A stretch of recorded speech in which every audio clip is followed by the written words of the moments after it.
Told you. It was the echo There cancellation. I told you if I pressed that button, it was going to make my audio mess up. I told you this before we started. Good morning. Okay, roll it back. Good morning. It is Thursday, November 11th, 2021. This is Wake Up with RayG, presented by Bets TV. And first and foremost, happy Veterans Day / Remembrance Day to all the vets out there. We appreciate what you did for this country. For those of us who did not take that dive into the service, my mom spent 33 years in the Air Force, so I have the utmost respect for all of our service men and women, and just want to give you all a shout out and salute, say thank you, we love you, we appreciate you for everything that you did for this country or doing for this country, man. Just big shout out to everybody. I see we got a lot of vets in the comments, man. It's a beautiful thing. It's a beautiful thing, and I don't say that lightly. Again, mom spent 33 in the Air Force, so saw what she had to do. She did 2 tours in Afghanistan. Had 2 tours in Afghanistan, and she did that at the time when there was no FaceTime. There was no it was early 2000s. You know what I'm saying? So. Very, very difficult time for us, but, thank the good people above that she was able to make it out and doing very well. So just want to say salute and love all of y'all, man. We appreciate it. Jay, how you doing this morning, my friend? I'm good, man. I'm good. Whoa. I'm just chilling right now. A little blurry right now. Whoa. Jesus, what did you do, man? Did you throw a filter on me? You look Did you throw terrible. a filter on me? You look terrible. Terrible. But continue. I didn't get a good night's sleep. That's the problem, When you don't get a good night's sleep, you look a little bit blurry on camera in the morning. It happens. But I'm good, man. I wanted to say thank you to you and wishing the veterans in Canada a happy Veterans Day. Or sorry, Remembrance Day, and all my American friends, happy Veterans Day. It's important, to remember these things. And for me, I would never serve, man. I'm too scared. I'm not built like that. So shout out to all of them, man. I am an all-county kicker. And the level of what's the word I'm looking for here? Courage is low. You are the what's the thing in the Wizard of Oz that has no? You're the lion. You have no courage. The lion with no heart. Yeah, you have no heart. You do not have what it takes. You need the Captain America super serum in order to serve. But we joke and make light, but we really do appreciate everything the veterans have done. But let's get into we got a quick show today. GQ has got some stuff that we got to handle. Jay Rich, you're wrapping up a couple of things. I'm sure you'll share later on. You're wrapping up some things. So we're going to dive right into it, get to the content, run through the news real quick. We're still on Odell Beckham watch. At this point, always. I'm just let's hit the morning run. I've got a question. About this. Let's go to the morning run. Wake up. This is the morning run. Run, Forrest, run. And I've got to post Lindsay's comment. Lindsay Mack, Jay Rich, no heart, just a golden foot. That's about. I'll take it. Lindsay Mack, that's all he's got. But in all seriousness, yeah, I'm with you, man. I couldn't have done it either. So definitely shout out to those people. But my question is, why is Odell not signing? We saw the report that he wants to take his time, so we could pretty much count out Week 10, right? He's not playing this Sunday. He's out. He's not going to play. I'm seeing reports that Green Bay offered him the minimum. He wants to go to, I don't know where he wants to go. New Orleans is the leading candidate I'm hearing, but then New England's making a strong push. Do we know anything? Just real quick, do we know anything? Is he playing this week? Is he going to sign somewhere? What are we doing with Odell Beckham, man? Definitely not playing this week. I think what's going to happen is we're going to get through the process. He's going to take his time with it, and I probably expect him to sign Monday, maybe Tuesday, so we can get in a full week of practice with his new team. I'm not really sure if he's going to sign before that. Maybe he feels like it'd be a distraction to his team that he's joining for the week of the game. I don't know. Monday or Tuesday. He's definitely not playing this week. Who knows? Yeah, he's not playing this week, man. Damn. Come on, OBJ. I need you, baby. New England, go see you Mac. Want him? Go hang out you with want Mac. him? I want him, yeah. Want him? I think Mac needs him, man. If Mac got a receiver that was capable, that wasn't Nelson Aguilar, that wasn't a tight end, it would make a big difference for that offense. And they're already, 4-4? So I think they got a lot of room to grow. I like Jacoby Myers, man, but I think Jacoby's more of a 2. You know what I'm saying? Absolutely. I think he's more of hell. OBJ might be more of a 2, but I guess the point is I think Jacoby needs somebody else opposite of him, right? You put Jacoby at the flanker role, the Z role. You put OBJ in his X role. You have Nelson Aguilar run the slot. Then you still have, Hunter Henry's been good this year. Like, say what you want about Jonnu Smith. Hunter Henry's actually been pretty good this season. So I'm with you. I love New England.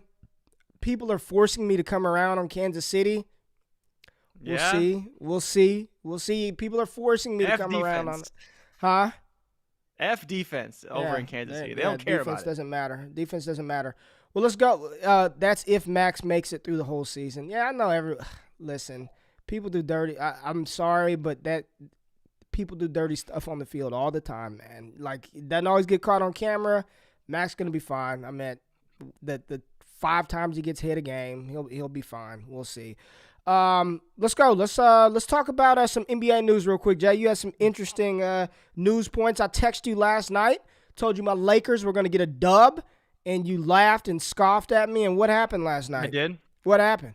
The Lakers did win. They were led to victory by Malik Monk, former Charlotte Hornet. They beat the Miami Heat. I believe it was 120 to 117, if I remember correctly. It did go to overtime. Jimmy Butler only played 14 minutes because he sprained his ankle. Russell Westbrook had a triple-double. Almost got the quad-double, but he kept 2 of those turnovers in his pocket, so he only had 8. Duncan Robinson just shat the bed, man. Him and Lowry. Dude, how much did they pay Duncan Robinson again? $80 million? $90 million. Bro. It was like $91 million. He shot 4 of 16. He should be arrested. But again, without Jimmy, he just theft. Tyler Hero did his thing though. Tyler Hero is going to win 6th Man of the Year. That's just a fact. Like, he's already, I think, minus 130, minus 140 to win. He's gonna win. I believe he played 42 minutes because Jimmy went out. And he dropped like 27 points or something. And then the Warriors, they went to 10-1. 10-1, anti-vax Wiggins put up 35 on his old team. They played the Minnesota Timberwolves. He shot 14 and 19. Like I said, put up 35. Steph put up 25. And the meaningless scorer himself, Anthony Edwards, the man who chucks it up more than anybody, contributes to 0 victories, is Anthony Edwards. Yeah, he scored 48. He did shoot 16 and 27. But that's my biggest problem with Anthony Edwards. He is not a winning basketball player. There's a big difference between guys who can put up points and winning basketball players. Andrew Wiggins, Anthony Edwards are not winning basketball players. Wow. LaMelo Ball, winning basketball player. Pretty scathing review of Anthony Edwards, the young second-year player. You're not a big fan of his game? Nah, I don't think he's very good. It's just how it is, man. Like, in the NBA, there's players who can help you win, and there's players who just can put up points. Kevin Love in Minnesota, 20 and 10 guy every game. Did they win games? No. He was a walking double-double. But, I mean, how much of that is Anthony Edwards and how much of that is the team around him? Like, it seems – I'm just asking. It seems like you're putting all this blame on it. I mean, you scored 48. But, again, they still lost by 13. Is that his fault? The Warriors are a great team. Is that his fault? Well, a little bit. Like, he's not making the team any better. Like, you look at all the guys who've been through Minnesota, the team has never gotten better. Cat, to me, is still their best player, and he's taking less shots because Anthony Edwards is taking so many shots. So I don't know, man. It's you're difficult saying to put. Anthony Edwards is the new Russell Westbrook. Is that what you're saying? I wouldn't go that far, but he's a chucking kind of guy. Like, he's just gonna chuck it. They might win, they might lose, but like when he scores 48 and they lose, we got some agreements. Stone says he agrees, much like Jalen Green and Cade Cunningham. Yeah, Jalen Green, you could comp him to Bradley Beal, right? Like, Bradley Beal is a lot better than he was early on, but now, or early on, he would score a ton of points. He would chuck it up. But again, it's not conducive to winning, right? If you're not winning, then it doesn't matter how many points these guys score and how great they are. But it's just empty points. That's my thing, though, man. And listen, I don't have all the data. I can't basketball seems like you need a lot more than just one guy. I mean, for sure, but you look at Charlotte, right? We love LaMelo. LaMelo's a great scorer, but he makes that team better. And I compare it to like Jason Tatum and Jaylen Brown. Jason Tatum is he moves that team forward. They both can score 25 points a game, but Jason Tatum can do more than Jaylen Brown can do. And I think in a vacuum, if you only had one or the other, that's why they're trying to trade Jaylen Brown for Ben Simmons and keep Jason Tatum, because they know Jason Tatum is that that superstar, right? I don't think Anthony Edwards is a superstar the way is that Bradley Jason Beal Tatum a isn't quite a superstar. superstar? Like, is he really a superstar? I think he is personally. I've always thought he has. No, I don't When he's think. dunking on LeBron at like what 19 years old. I think he's a tier that was below. kind of his superstar moment. I think he's a tier below superstar. I don't think. You know it's actually crazy if you give me 2 seconds. There's one player in the NBA being paid $40 million who is sitting on the bench, and I completely forgot until yesterday. Do you know who it is? I mean, that's not a good get. Like, that's not a good setup for me to guess. Give me a little bit more. Like, He was traded last offseason. Kimba? And no, it's John Wall. John Wall still getting paid $44 million this year to sit on the bench in Houston. Where's he at? Right now? I was saying he's in Houston because remember he got traded for Russell Westbrook, right? I completely forgot. This man's getting paid $44 million to sit on the bench.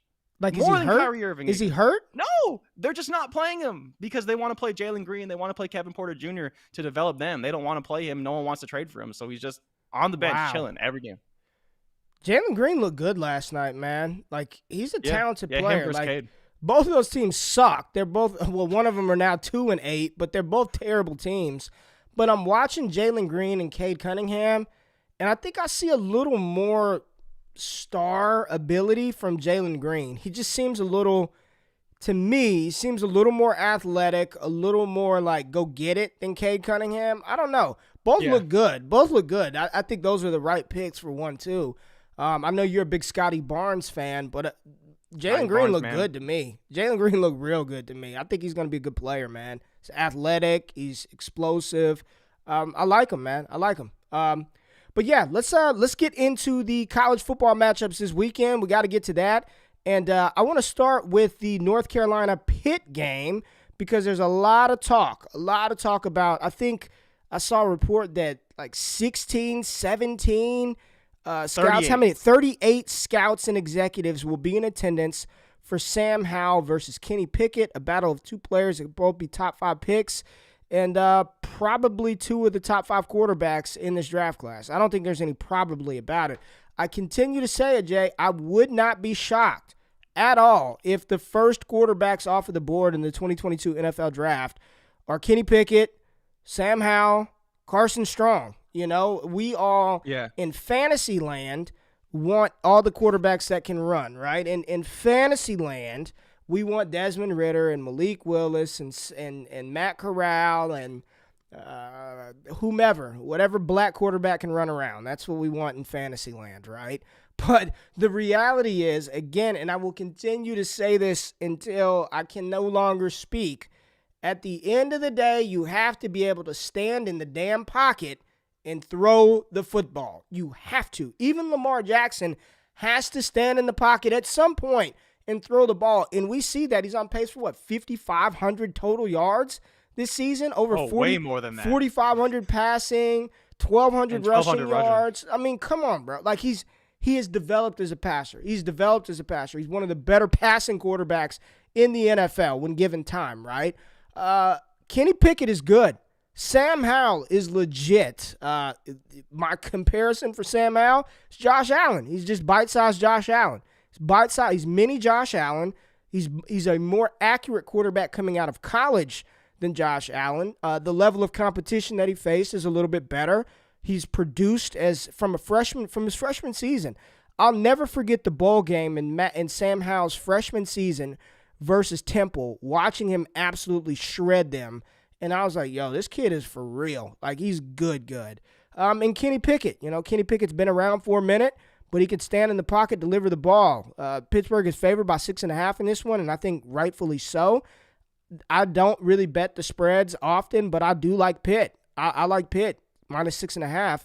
Over under 73. We just saw North Carolina play in a damn game where they went over 100 total point score, 58-55. I think this is going to be, you talk about Thursday night lights. I'm a little more intrigued about this matchup than I am the NFL one. I think this is the marquee game Thursday night. What are your thoughts?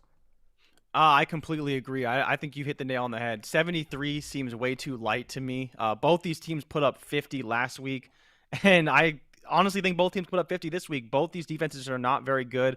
The only thing with this matchup that's interesting that I found just kind of diving into some stats is that if it does go over, it would be the first time it went over since 2014, like went over this number since 2014, and only the third time all time they've went over because it also went over this number in 1974.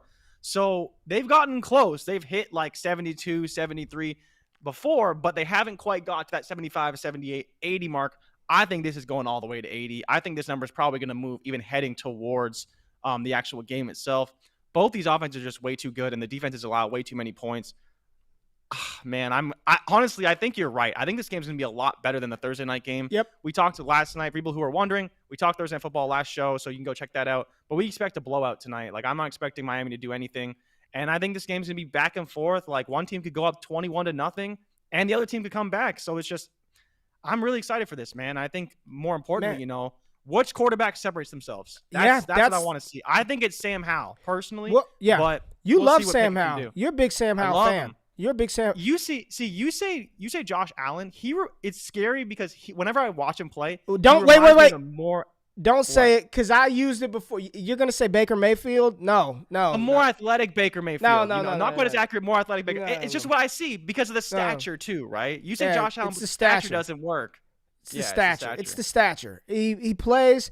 He's a lot more mobile and a lot more athletic than Baker Mayfield. On the season, Howell's got 689 rushing yards and 8 touchdowns, bro. The leading rusher for North Carolina, Ty Chandler's got 884. I mean, last week we had Malik Willis versus Matt Corral. Now we get Kenny Pickett versus Sam Howell head-to-head. And I think this one will live up to more of the top quarterback hype. Please. I've already seen, dude, we got to do it. We got to do Mel Kiper dropped another big board. Malik Willis has tumbled down to 25, I believe, on his big board.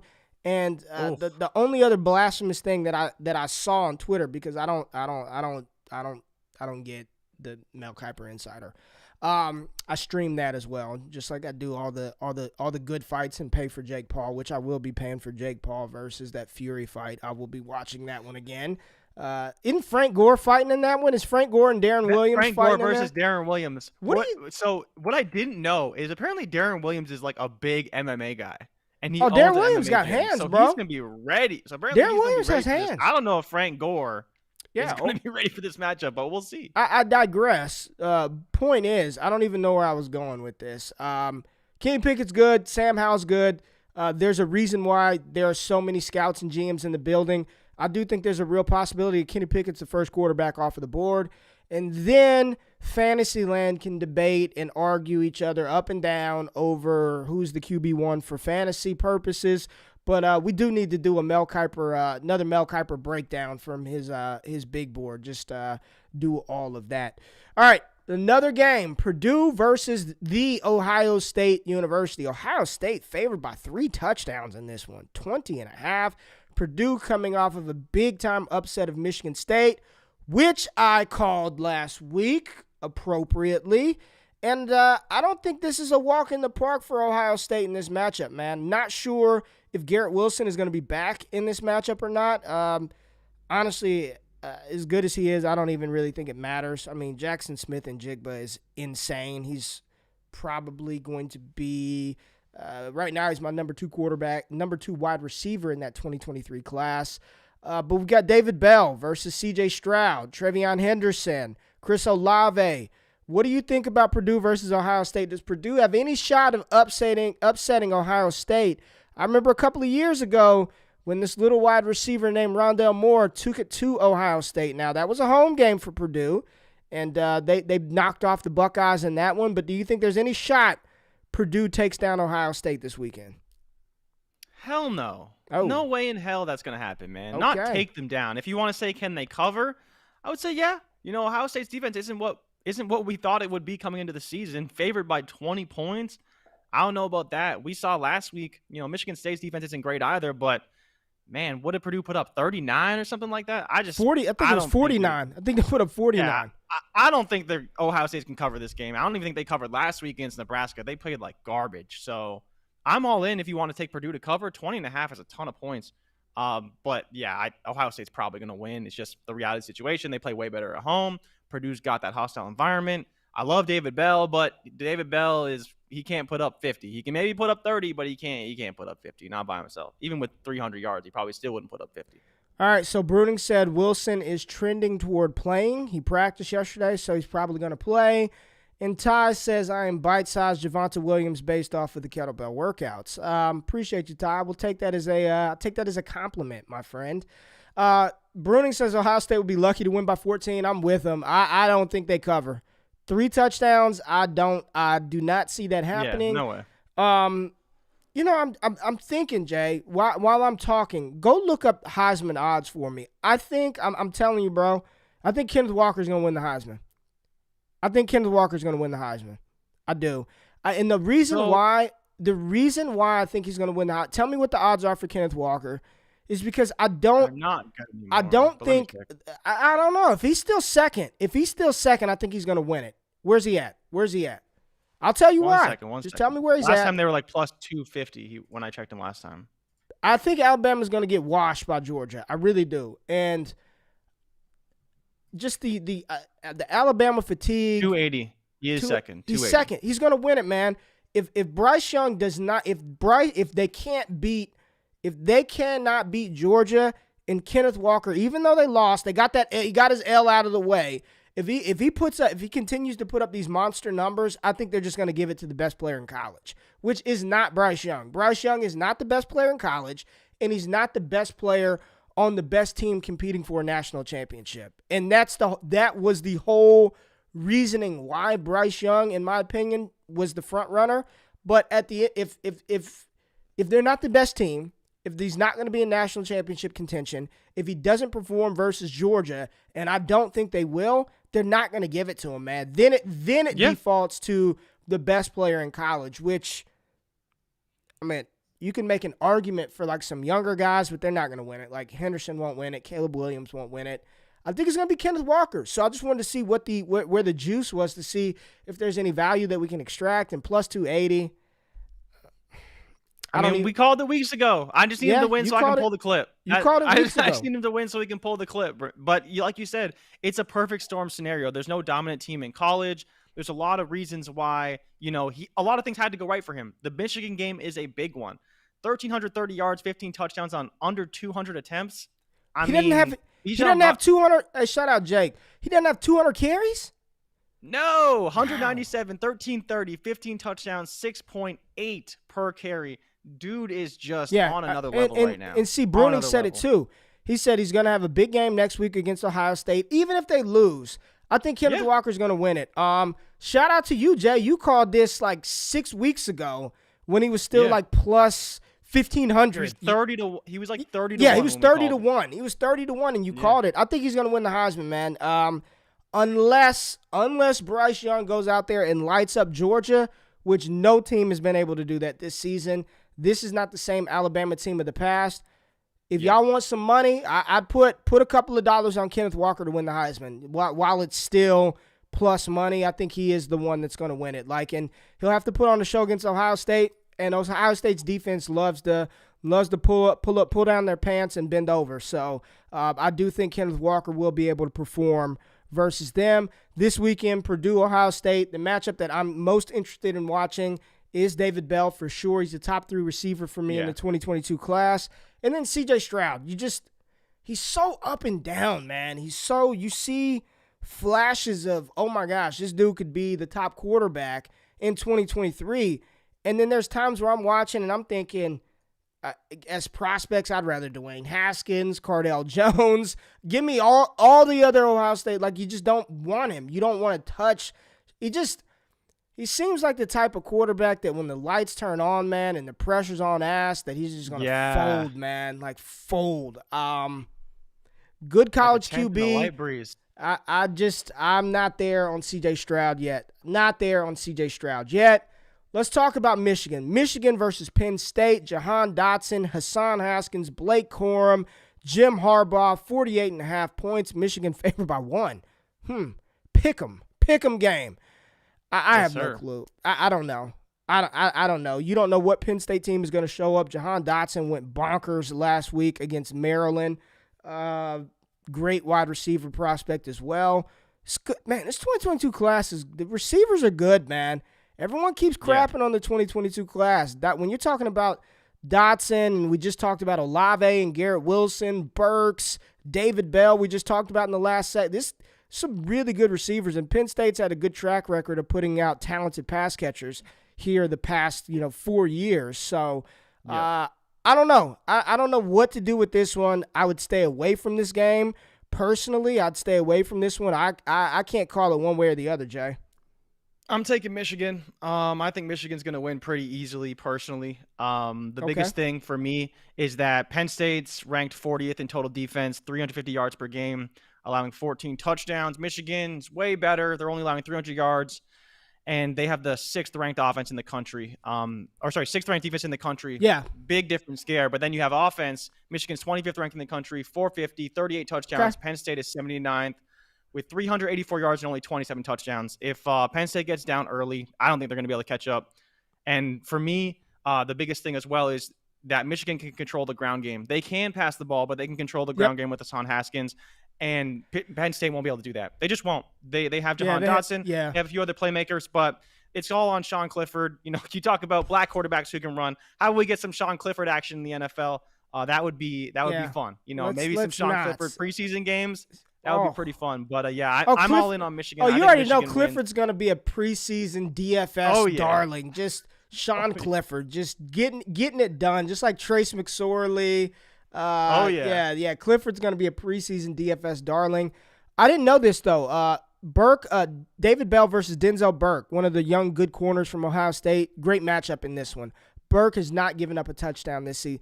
Count on Matt Bruning for all things Ohio State, and also Matt Bruning to not like C.J. Stroud. That just he tries to say he does. Bruning does not like C.J. Stroud. We're all on McCord watch. What'd you say?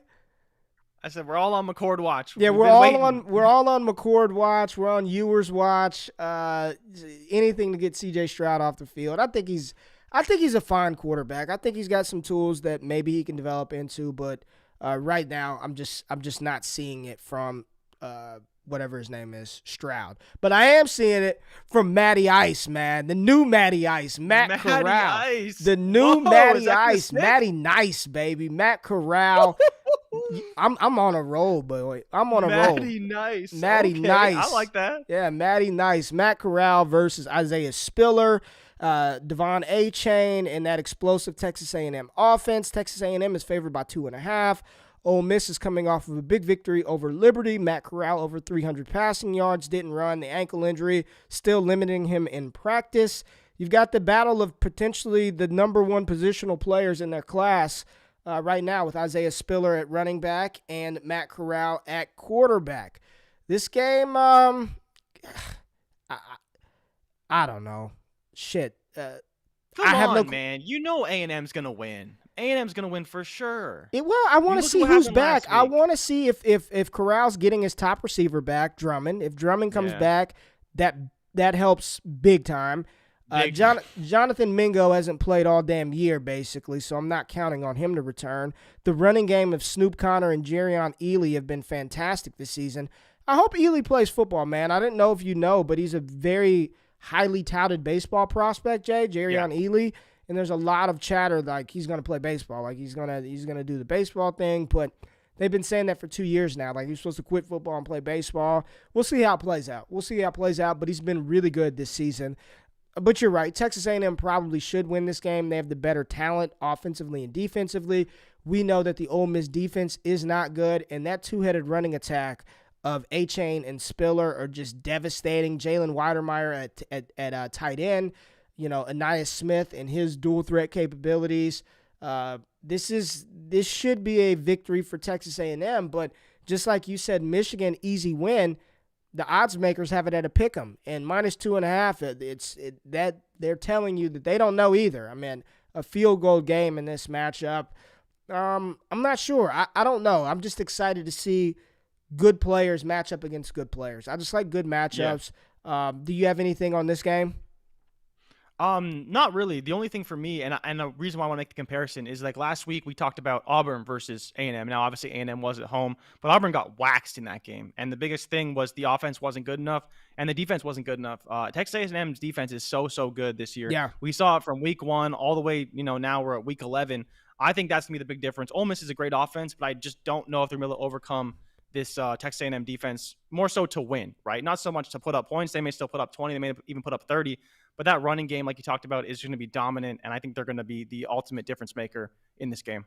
Yeah, I'm with you. I'm with you, man. I'm with you on that one. I think the defense of Texas A&M, but another good opportunity. We're talking about Kenny Pickett and Sam Howell putting on a show for the NFL GMs. There are going to be a lot of NFL scouts at this game watching some of these Texas A&M players, right? And if Matt Corral limited, maybe down his best pass-catching weapons, again, another opportunity for him to show that I'm the guy, that I'm the top dog in this 2022 class. Matt Corral is just acing every assignment this season. I mean, he's been flawless. He just plays on a team he's been flawless playing on a flawed team. Ole Miss was never this high-power team. They don't have the defensive horses to go get it.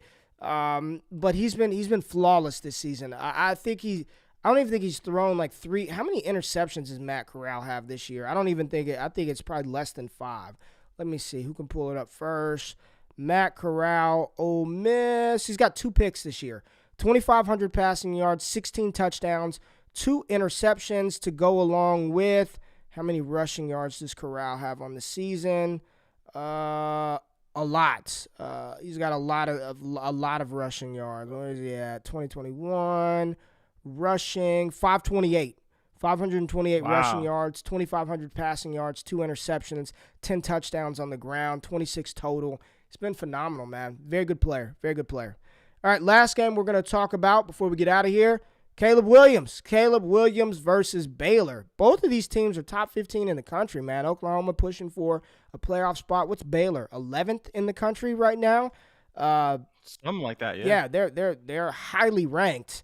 And Baylor just keeps doing it, man. When I saw, dude, there's a stat. It's not even a stat, but if you go look at total wins in the Big 12 over like the past 10 years, you would think like Texas would be at the top. You know what I mean? It's like Baylor. Yeah. It's like Baylor, TCU, and Oklahoma. Like those are the most winningest programs inside the Big 12 conference over the last 10 years. Not UT. The Baylor Bears. This one, Oklahoma is favored by 5.5. Over under 62. I'm telling you right now, this is going over. This is going to be over. A shootout. This is going, and Bruning just said it. Baylor is going to be able to attack this Oklahoma secondary. Over under 62.5. This is going over. This is going to be a fun matchup, and these are always good. Back to the Robert Griffin days when RG3 went on to win his Heisman Trophy, it was because just this high-flying Baylor attack. So now you get Caleb Williams coming into Waco. It's going to be a hostile environment. Those Baylor fans are crazy, and somehow they think they've got a shot to get into the college football playoff. I'm seeing the chatter start already. If they beat Oklahoma, go to the Big 12 title, we deserve a shot at the Natty. Let's not go that far, Baylor fans. One of my best friends played at Baylor. But what are your thoughts? Are you excited to see Caleb Williams versus this Baylor Bears defense? Absolutely. Like you talked about, number 4, Oklahoma versus number 18, Baylor. That's in the AP poll. I don't know where Baylor is in the playoff ranking. Yeah, I don't know where they're at. They can try. But either way, it's all about Caleb Williams for me every week. I love watching him play. Like ever since he hit the field in relief of Spencer Rattler, Oklahoma's looked like a completely different offense. Kennedy Brooks has been better. The wide receivers have been better. The offense has been better. They've been way more consistent, limiting the turnovers. They played in a couple close games because their defense just isn't very good. But this game is going to be a Big 12 special. A Big 12 special is a lot of offense and no defense. In the Big 12, defense is very much optional. Yeah. And I think we're going to see that this week. Baylor has a great team. Even when I was looking up this quarterback, because I didn't know who the quarterback was. I had to look it up. Fine. But what was it? 2 years ago was when they played each other. And I think in the Big 12 title game, and this quarterback came in relief, and he looked really good because he's got a rocket arm and he can run. Talking about old Bohannon? Yeah, rocket arm and can run. I remember watching him. I was like, damn, man, he can throw the ball hard. Even Big 12 quarterbacks, they can air it out, they can do their thing, but he had the arm to get it there in tight windows, and that's what really impressed me.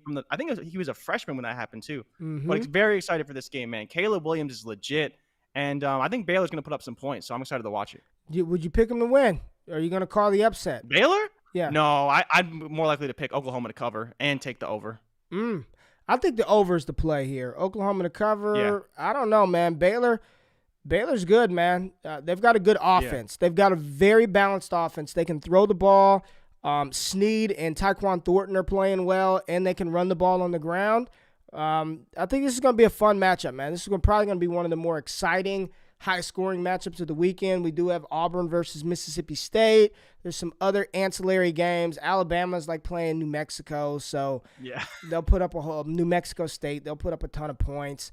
There was another one. Who plays at Georgia, Tennessee? Hendon Hooker. Yeah. Big opportunity for Hendon Hooker. Hendon Hooker has been one of the better quarterbacks in college football this season that nobody's talking about as a draft prospect in 2022. We'll see, man. He was good at Virginia Tech, and now he's doing it in the SEC. I believe he's one of the most efficient quarterbacks in college football right now. After taking over for Joe Milton, what a colossal bust Joe Milton has been or was or is. But Hendon Hooker, watch out for Hendon Hooker. If he can put up some numbers versus Georgia, which no one's been able to do, I think even though they will lose, this will bode very well for Hendon Hooker's draft stock if he decides to declare in 2022. And I don't know if he's even eligible to come back in 2023. I know he's kind of older, so we'll see how that plays out. But, Jay, that's it. Quick show today. Quick tap into the college football world. I mean, it wasn't that quick. I mean, we're almost 40 minutes in. But tomorrow we will run through our Power 5. Who are the teams? What are the games that we're highlighting this week, man? What are the games? I haven't even looked at it yet. I haven't even looked at it yet. Well, let's do that real quick. Well, no, I want to do it right now. I want to do it right now on air. I'm looking. Cowboys-Falcons will be one of the Power 5 games we'll look at because we're going to do that regardless of what you think. We talked about Cleveland and New England. Do you want to do that game? We talked about that game earlier in the week.